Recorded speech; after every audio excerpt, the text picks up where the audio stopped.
One, two. All right. Hello, everyone. My name is Hamid. Thank you very much for joining us today. Well, today's speech is about 20 to 30 minutes. I'm sorry, 30 to 40 minutes, followed by a 20 minutes Q&A, question and answer. I would like to mention a couple of housekeeping rules before we start today's speech. Please turn off cell phones or just put it in silent. You can submit your questions at the end of the speech to Mohammed. You can hand it in paper, or you can simply just email it to unimeetings@gmail.com. The email address is provided on the survey sheet that you all have, so you can just always email to him your questions, or you can just at the end of the speech come up to front and just give it to Mohammed. I would like to give you a brief introduction on Mohammed's background. Mohammed Nazari was born and raised in Iran, graduating as a physical therapist. Moved to Dubai, United Arab Emirates in 1993, and then after to Canada, where he calls home. If you ask Mohammed why he thinks he's a successful person, he will respond as such. The most important, he's a pretty happy person and full of passion. As well, he confessed that his life is getting better and better, meaning happier and happier every day. He takes a pride of his physical fitness. To that extent, he shares one of his photos. Well, I personally know Mohammed for quite a while. I know that financially he's doing just fine. He loves his passion, he loves his profession that he's at, and he prefers to be at work rather than staying at home. If you ask Mohammed what does he think, what does he take the most pride in, like in terms of financial success or sexy body or anything, he would respond as, I do not know anybody who has had as much positive change as I have. This is my biggest pride, and I think I can help others to do the same. This is why I am here. I believe this story is very interesting, and not because it's a unique story. It's just because as immigrants and as newcomers, we can all relate to it somehow. For the ones who were born in this country, they will get a better understanding of immigrants and the newcomers just in general. I would like to mention a couple of quotes from Mohammed. Change is a necessity for improvement.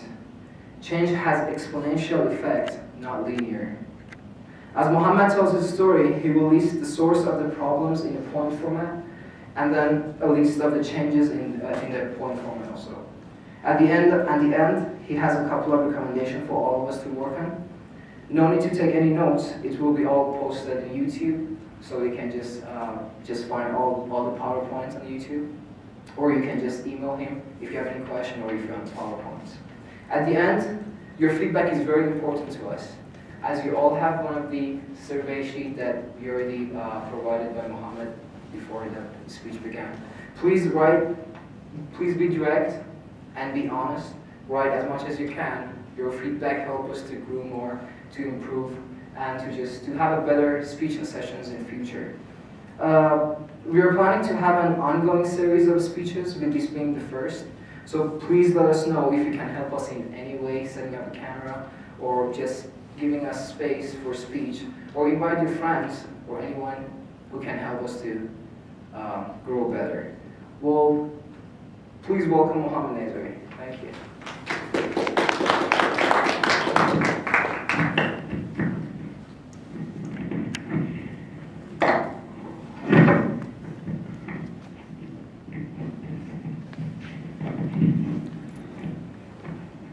Everybody can hear me well.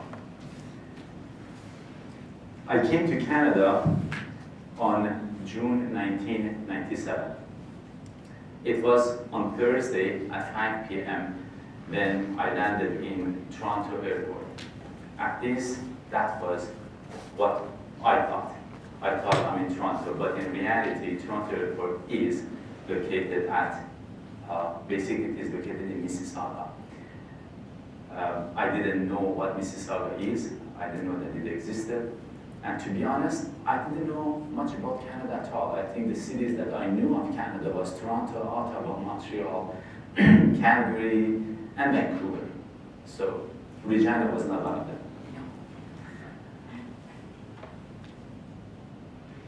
While I was flying from Amsterdam to Toronto, there was this nicer old Greek lady that was sitting next to me, and she asked me that what I was going to do.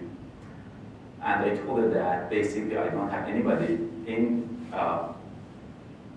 Toronto, and that I'm just going there by myself, and that I had only $2,000 American dollars in my pocket. And she was sounded a bit worried about me, that how I'm gonna make it.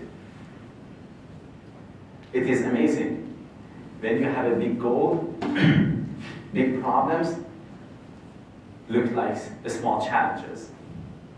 I realized this later on in life, and to this day, I'm trying to use it.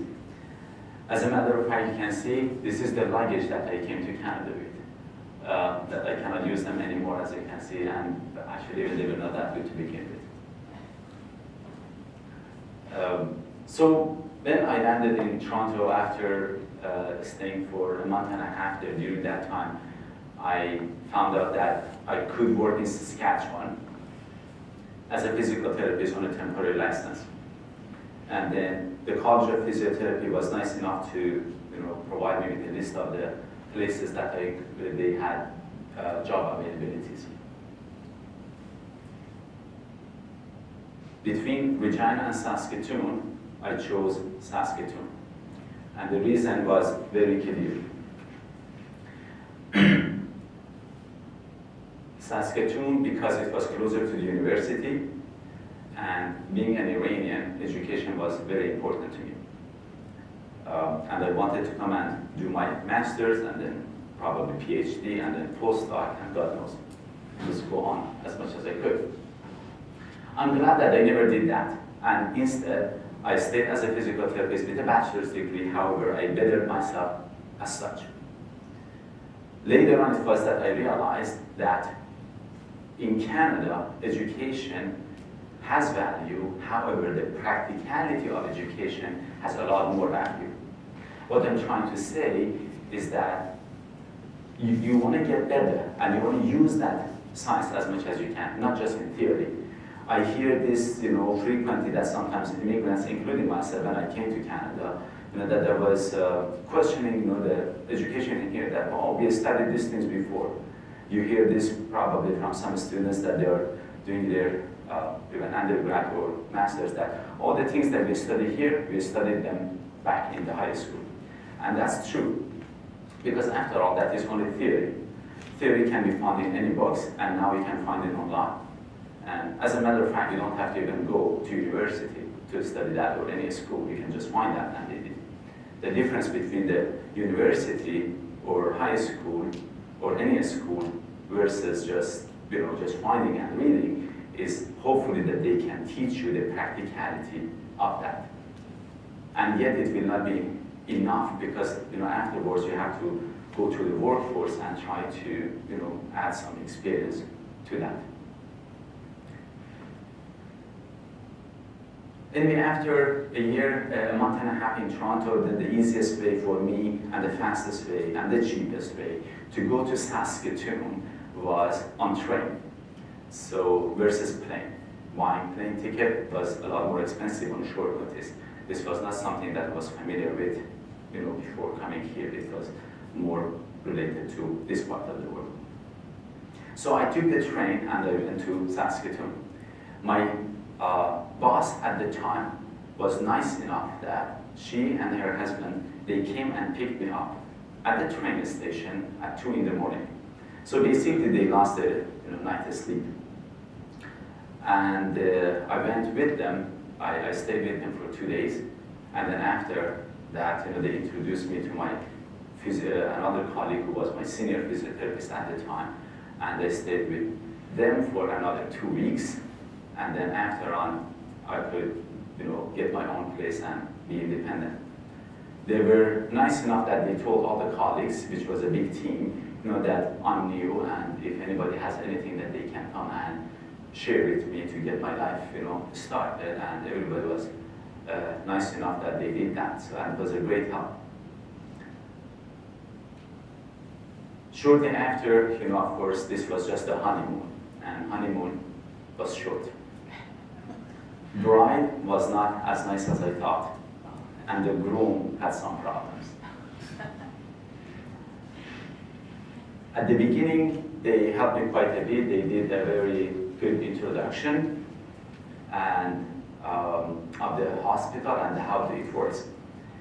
Normally, as a physical therapist, I had worked in the outpatient setting, meaning that I'm very familiar with sports injuries or musculoskeletal injuries, car accident, injuries related to car accident or work. That has been my field. However, the job that I went to do in Saskatoon was cardiorespiratory. And that was a new field, and the only reason that I took it, actually there were two reasons. One, because I wanted to get more familiarized with the different field of work of physiotherapy so that it would help me to write my Canadian national exam and pass. And the second thing, because that was what I was offered. If I wouldn't take it, I wouldn't have a job. So I took that, and then that was it. My senior physiotherapist at the time, he was a little bit picky. As you can see, the cardiorespiratory physio and the thing that I used to do is a little bit different. So I didn't have really as much knowledge. Even to this day, if I want to work in a different setting, I really need extra training and extra orientation because I haven't done other parts of the physio. But the fact was that they treated me as any other new employee that comes. They provided me the same routine, basic orientation, maybe even a little bit more. And they expected the same result. After working in that field with them for 10 months, things just kept getting worse to the extent that 10 months after, they asked me to leave, they let me go. Let's just put it nicely. They did not renew the contract, and actually they cut it short. They paid me for the 2 months extra that I was supposed to be working, but they asked me to leave. So years after, I should say, I realized what the problems were, especially before when I was getting ready for this speech. I started thinking that what was the main reasons? What were the main reasons that I failed? And I came up with this few that I'm going to highlight. One was that the Canadian standard, they have higher standards and sensitivity level in Canada than what I was familiar with. What I'm trying to say is, for example, as a physical therapist, if I was back home, my job would be just to go say hi and just do your job and get out. Really, the extra part of it, to be nice or not, is not that big of a deal. In Canada, that extra part was required. I was supposed to go in, say hi, introduce myself, my position, explain what I want to do, ask the permission, perform, and basically do all that and then chart everything as well as the result that what happened. But the extra part of it for me was extra, really. Come on, I'm here just to do my job. I didn't realize that the standards are higher and these are expectations. And I must perform those. I was doing it the way that I had known before. Another example that I can express about the higher standards is once in Toronto, I was driving along with a friend of mine who had come to Canada even more recent. And when I was driving, when I was changing lane, I put the signal light on to change lane. It was interesting that he made this comment. Now you're putting the signal light on, you're showing off now, which was very interesting. These two comments had two messages for me. One, it was not necessary to put the signal light on. You can just change things.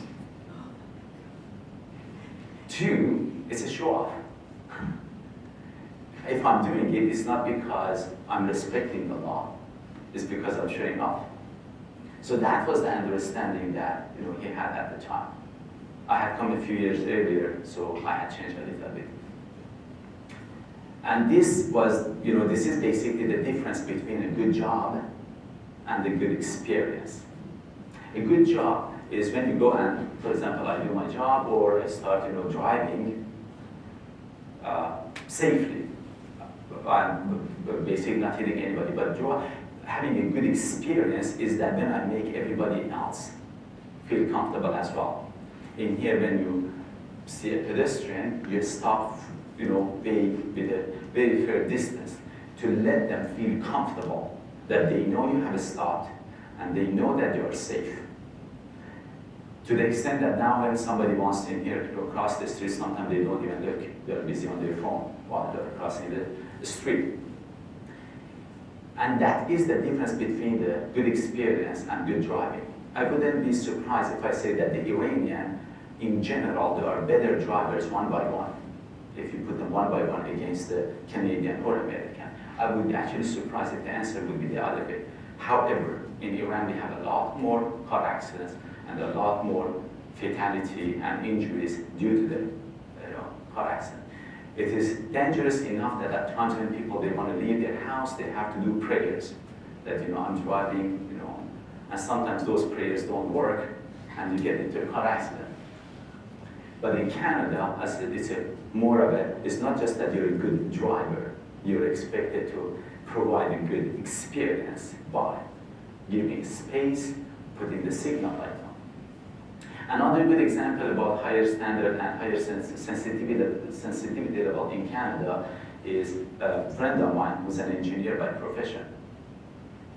And he had some issues at work, and then afterwards when we were talking, I realized what the problem is. He was not following the safety features as expected from him. Putting the helmet or safety boot or some other, safety features that, nothing happens. Oh, wow, that's okay. I know my job good. And basically, he didn't understand that those are the main issues that you get questioned. And it causes a little bit of a, bad feeling because you don't provide that good experience for your employer or colleagues. It is not just that you do a good job. And again, another example is, for high sensitivity level, is a girlfriend of mine who's actually very well educated and very high IQ. I refrain from using EQ, smart. Has a very high IQ for sure. I asked her before, providing the speech that, what is your experience? What has been your challenges, when you came to this country? How did you, feel about the integration to the system? She said, well, I had no problem. Then I said, but you were let go of a job not too long ago. What was the problem? Oh, not much. The thing that I heard basically was this: losing a job is not that important. It is expected. For her, it was expected. Oh, so what? I lost the job. That is the difference between, again, having higher sensitivity or not. For some other one of us, we might start thinking, why did I lose the job? Was it me, or was it the boss, or was it the environment? Well, what other problems really? You try to understand that and hopefully solve it. But you will not take it as such that, oh, it's expected. Things happen. So these were the four main reasons for failure that I had. Actually, sorry, these four different ways of higher standards and sensitivity level. The second reason that I realized that I was very defensive. That being defensive, back home, if somebody would question me, for example, so when you went and saw this patient, what did you do? Nobody normally would ask, to be honest. If they would be really careful, or they would be ready for an argument. It's kind of expected to some extent. I don't want to exaggerate it, it's not that bad, but I would start feeling, so you don't trust me now? With that, ready to fight. And then in here, for example, my senior physical therapist, that unfortunately, he was a little bit more picky, though, I should say that. To this date, when I remember some of the things, and I do know some other colleagues they have mentioned, that he was a little bit more picky than normal. However, when he would ask me, I would think that he's attacking me versus he's just asking a simple question. If he would ask, so what did you do? I would say, well, I went and did my job and just came back. Although that was not really the answer that he was looking for. He was looking for all details, which I thought they are not that important. And because I would, my guards would go up, because of that, I would put him in a position, uncomfortable position. And gradually, I started thinking, why should I defend myself? I will even attack. So, but you did that. I'm sure these things happen in here too, we experience those, but it's not as common. That's the only difference. The difference between what I experienced or what I was grown up with and what it is in here is the frequency of these wrong things that they happen. Otherwise, we see, sometimes we become defensive in here too, but not as frequent. Another idea is that, at times, for example, another example that I can say that for being defensive, having a defensive behavior is when, for example, if somebody would come and say that an Iranian did this, I would think that I was more this way. I would think that it's my responsibility because he said that an Iranian friend, for example, did something wrong that I have to defend that Iranian. Doesn't matter. Doesn't matter if that Iranian did right or wrong. If they would say he did right, I would take a pride in, as if, he's my buddy. We just did it together. I would take the pride or the shame of that. And this is seen very commonly. Actually, a lot of us will do that. But again, I would say it's a little bit more commonly among some cultures. That might have something to do because of the fact that we are the minority, but partly is because of the way that we have learned things, that we want to take pride in the things that we are, it's not related to us. We go after that expression of one for all for one, that really it has no room, when it comes to this kind of scenarios. We see those kind of things in here to some extent. For example, now somebody who works in a union setting, union is supposed to defend you. Doesn't matter how wrong you have done. It has gone a little bit at times too far. Or we see sometimes people that, let's say, this that I'm saying, I had a friend that is a biker, he is a cyclist basically, and I did run quite a bit, and he would say, you runners do this, and then one of our guys said that you cyclists do that, and it was not really just in a fun mode, it was a little bit more on the serious end, that he would think that, they would take it more general. If a cyclist made a mistake, for example, while, doing his cycling or a runner was on their way, it's just one episode of that individual. It doesn't mean the whole group of anybody who runs in the whole world is to be blamed. So this kind of, again, it is related somehow with that being defensive and taking the responsibility for other behavior. Or when, for example, they would say something to myself about one behavior, I would think that I said they have attacked me as a person, although really that was not the case. So differentiating between the two was a bit difficult because I was not again introduced to it. The third reason that was, I would say another reason for the failure was the issue of honesty. Honesty with this meaning that, for example, sometimes friends, they would get together and they were talking to colleagues, and then if I didn't understand some of the words that they used, because anyway, English was or is my second language, especially those days, I had a bit of a harder time. And at times, some of the language was not really just because of the English, it's because of the history behind it. I'm a city boy. I never grew up in a farm setting, so I was not familiar with some of this stuff. Then I was not honest enough to come and say, I didn't understand that. Because again, it was an issue of pride to say, yes, I got it. What do you think? A lot of it had to do with that pride part of it. And finally, basically, if they would, because they would assume that I understood, and if they would ask me to get involved into the conversation, I couldn't. And that would put everything a little bit in the odd situation, and then they would not be as comfortable next time to get me involved in the conversation. Or I was not honest sometimes with my feelings to clearly say, for example, I did not appreciate this. If something bothered me, or if something made me happy. This is an issue that a lot of us, we have it, but again, as I said, it was a little bit stronger in me at that time. As a matter of fact, if we go to a counselor for a lot of things, doesn't matter for business counseling or to a psychologist or something, the first thing that they do, they will ask you a lot of questions to realize if you can yourself honestly say what you're feeling. That is the whole issue of honesty. And if you can practice those things on our own, we can solve a lot of those things, minor things on our own. A lot of them will be solved if we were a little bit more honest with our own feelings. So these were the three first one that the blame, I would say, would go on me. But there was a fourth problem that caused the failure, and that was that I realized basically that Canadians are too polite, to be honest.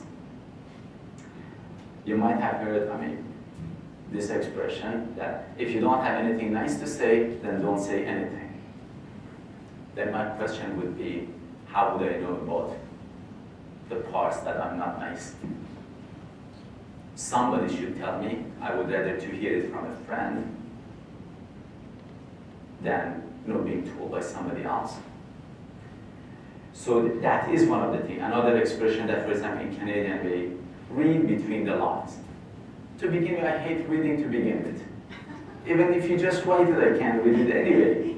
And now you expect me to read between the lines, just with a hint. That meant this. So that was another thing that sometimes really would confuse me. And to be honest, to this day, I get confused. That what the hell did you mean? Which I normally ask people, please be direct. Don't sugarcoat it. Sugar is not good.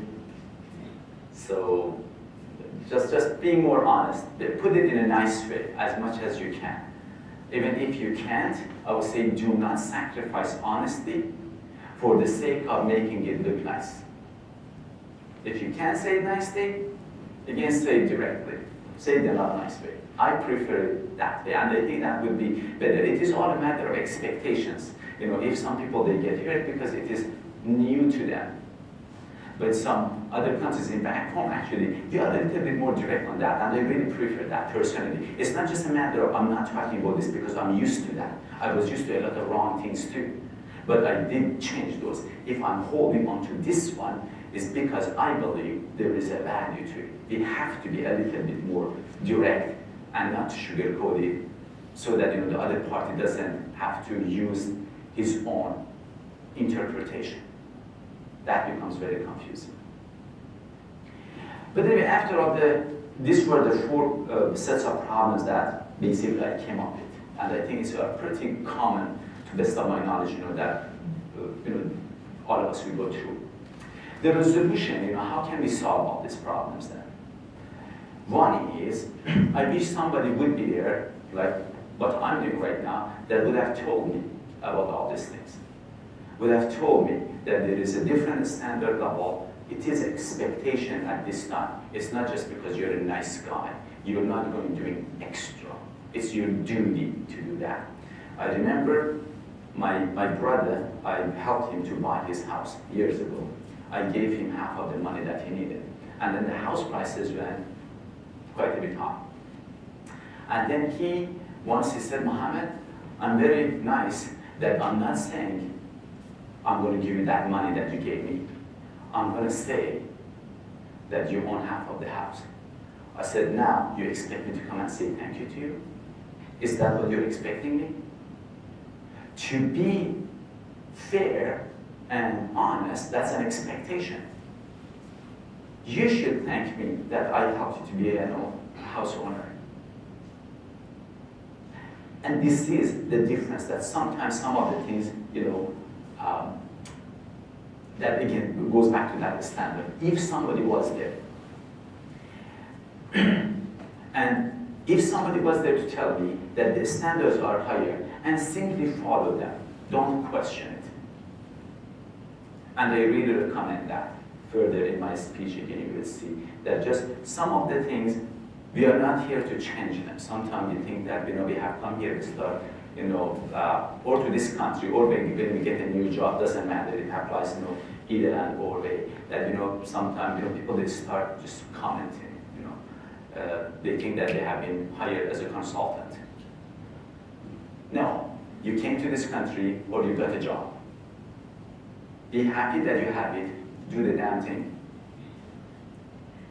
When you can comment, when you have enough knowledge and information, till then, ask questions. That is something that I normally suggest. So the resolution one would be that if I would know and if I would simply follow the rules versus questioning them. The second thing would be if I would have been offered a little bit of a longer orientation. Not to have the same expectation of me as a newcomer than as someone else that just studied here and knows all of the cultural things and all of the minor things.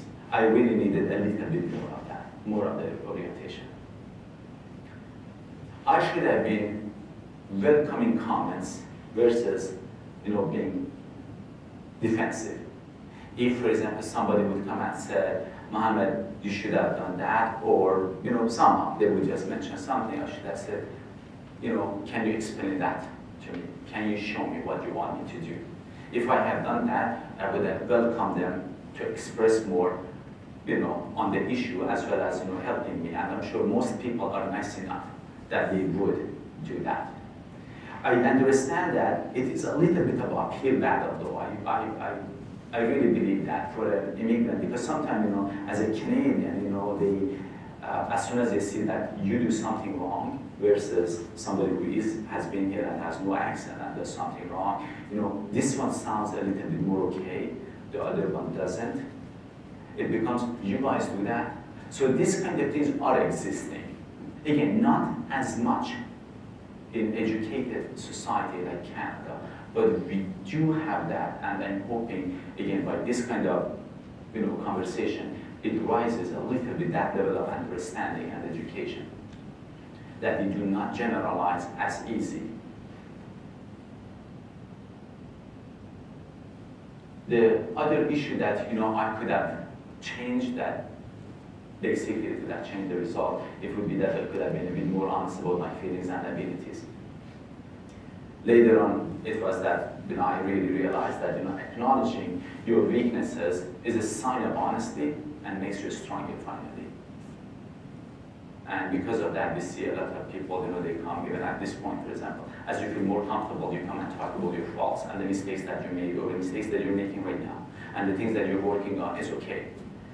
However, that said, back home, the experience that I had, if I would go and talk about my mistakes, people would bash me further down. So because of that, I could not talk about my weaknesses and have to talk about my strengths. And then my friends are supposed to help me. Doesn't matter how wrong I am. So a lot of these things, they have a domino effect that they affect, just other things to be more wrong or more correct. But the idea is that by being honest, talking about your own weaknesses and welcoming that, if you hear somebody doing that, that is talking about the weaknesses that they have, if you welcome that, that would be a very good thing. And we try to help them to grow.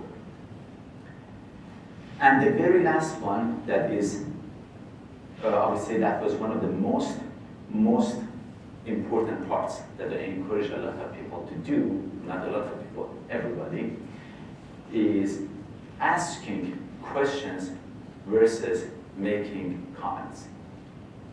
The very most recent case was there is this young man that recently has come to Canada, and personally I'm helping him to integrate a little bit. It's a very, actually I really enjoy the process, I should say that, because it reminds me of myself years ago.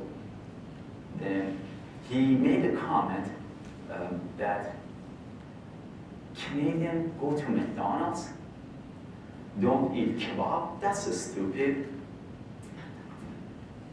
Then I said, so when you say Canadian, you know I'm Canadian.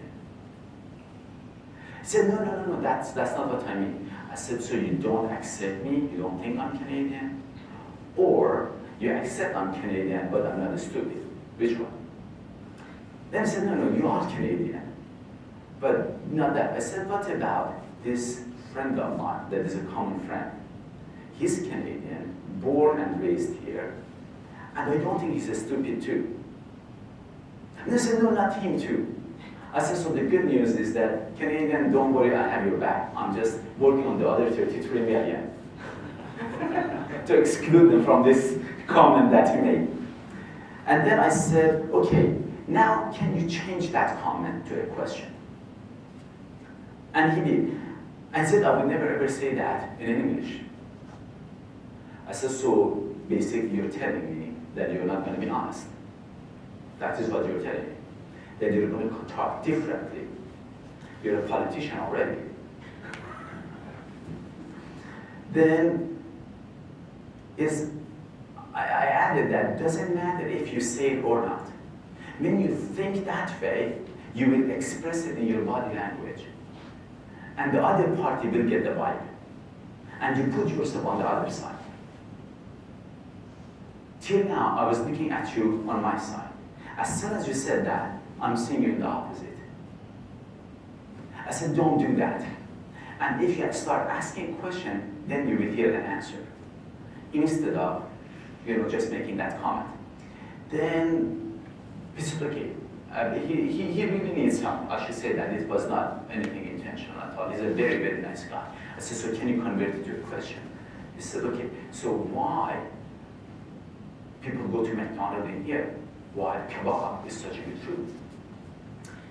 I said, well, there are the reasons.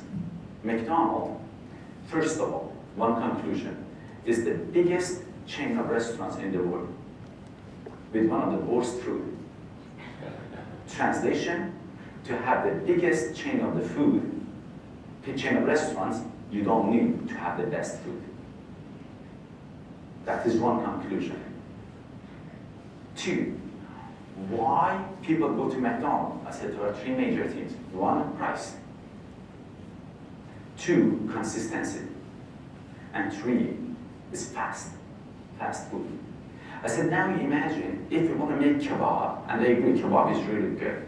I love kebab, the smell, the taste, and everything about it. I said, now imagine if you want to make kebab the same way that, it qualifies. People are going to McDonald's, not necessarily for the good food. They are going for the other three factors. And they are not stupid, by the way. They made this country. Remember that one. United States and Canada and this West that we are hoping to come, they made it, so we should give them that credit. If they screw up somewhere, we should find out why. I'm not here to say McDonald's is good, but why? And then said, so these are these three factors. If we would do kebab, to have these three components, to be fast, to be cheap, and consistent, then they had to put some chemicals in it. It should have been made in the central place for consistency.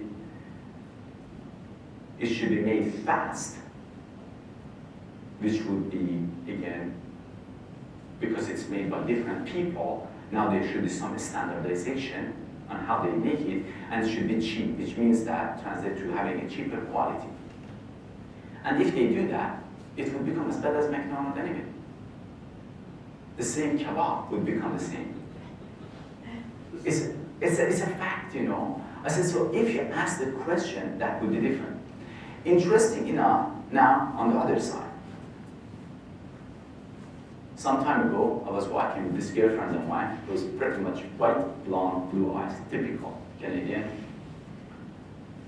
As we were walking then, we saw a group of, it was in summer, we saw a group of, let's say foreigners, I don't want to say which country, it was obvious from the clothing, newcomers that they were sitting, and then they just kept looking at us, which I don't, I think they were looking at me, which I don't blame them. But she thought they were looking at her. No, I think they were looking at her. And then she said, why are they looking at us? What's wrong with these people? I said, you exactly did the same thing that the other guy did. Just they did it from this end. I said, instead of having that kind of, that this is weird, they are looking at me, and she made the expression, they're looking at me as if I'm a slut. I said, how did you come up with that conclusion? Just from one look? You're a fortune teller? And anyway, so the same thing applies. We do the same thing in here too. I want to say that it's not a one-way avenue, it's a two-way. It's just the frequency of it. Definitely as the education is lower, as the knowledge is lower, the number of comments becomes higher. As we learn more, normally we don't comment as much, and we convert them to question, and we start listening.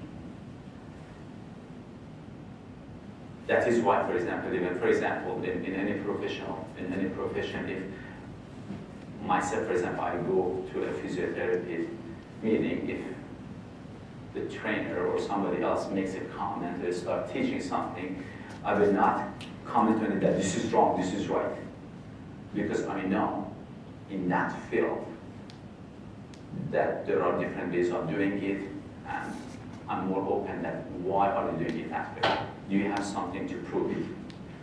So I will not comment, I will ask more questions. At the end, one thing that I normally recommend people, don't assume. Ask questions. Don't comment. Ask questions. Don't judge. Guess what? Ask questions. When you think you know, when in doubt, ask question. And when you think you know, ask question to clarify. That's very, very important. Then what kind of questions? Questions are two types. One, open-ended and unbiased question, which I would normally encourage that. And then yes-no question, that the other party has no option but to say yes or no. This has become so important that normally I tell my staff at times that comments are not welcome, questions are. And if they make a comment, especially if they are newer or they try to quote something that is not their field, I would say, I didn't hear that. Can you convert it to a question? If, of course, somebody knows, then that's okay. If they know a lot, then definitely they would qualify to start making comments. And normally I say this as it's a silly question, but when you have a car problem, whom would you ask from? Your doctor, your mama, or your your mechanic? The question is very silly, but we make these silly mistakes all the time. That you have a problem, you ask a non-professional in the field, for comments. And you rely on it. Very frequently it happens that, for example, I have patients that they say, oh, I have this back problem, and I asked this buddy of mine that what he did for his back to make it better. As if there is just one type of back problem in the whole world, and that is it. So this kind of mistakes are made frequently, and then once in a friend of mine said that, so if people didn't do this, if they wouldn't have, then what would they talk about? I said, then they could just talk only about the things that they know, and for the rest, they could just have some jokes. That's all. Because if they want to know, they can go and ask, and they can learn more. And when you make a comment, again, that comment should be to that extent, that You know, so I have been very careful myself to talk about, this is my experience, this is my understanding. If myself I have made some mistakes that I have talked as if it's a fact, I didn't really quite mean it. I'm trying to be myself, you know, following what I'm preaching. And then another thing is that, who do you ask from? So ask the right question from the person who has a proven success. That's very important. Once I had this young man that he said that he would like to get into business, and I said, well, I would recommend that if you want to do your own business, just study business. He said, but no, I know a lot. I said, well, you know, it's a good idea again to learn. And I said, that is one reason that 80% of the businesses, they say that when they start, they fail the first year. And because being a good worker is different than being a good businessman in that job. And then he said, but my dad, you know what, has had several businesses. I have learned a lot from him. I said, is your dad rich? He said, no. So I said, how can I rely on that he had several businesses? Then to me, it seems that he made a lot of mistakes. He said, well, I can learn from mistakes. I said, you're right. However, remember this, while the pathways to success are few, there are multiple ways to fail. Which one is easier and more effective to learn? The pathways to the success, or multiple ways, or endless, I would say, ways to fail? Which one? You learn from successful people, those few ways on how potentially you can win and you can be successful. From unsuccessful people, you can learn just the ways that they failed, but there are a lot of other ways that you can fail. So put your effort on the right direction. Of course, then the next question will become, sometimes we have questions that we don't have people to ask from, if you want to know. I normally say you can ask from my uncle and cousin. My family is very educated. If you don't know my uncle and cousin, they are Uncle Google and Cousin YouTube. As you can see, even the last name is the same. Google Nazari and YouTube Nazari and me, Mohammed Nazari. So anyway, these were the mistakes that I made. After, of course, in Saskatoon, I lost that job. They asked me to leave. Then I came to Regina. And then I came to Regina again. I worked in another private practice I thought that by going to my own profession, the field, maybe that would resolve the problem. And I did, but again, really didn't work. Then I realized that the problem was not the skill. The problem was the whole experience. It was not the good job. It was the good experience that I was missing. And then, anyway, a few years after, because yet I had some struggles, I said, you know what, I'm done with this. Probably I just have an issue working with a boss. I just can't handle that. So I started my own business. When I started my own business, definitely it resolved the issue of having problems with my boss, because I didn't have one. However, now I had problems with the employee. I was not asked to leave. My employees left. It was bad enough that every 3 to 6 months, one of the receptionists would leave.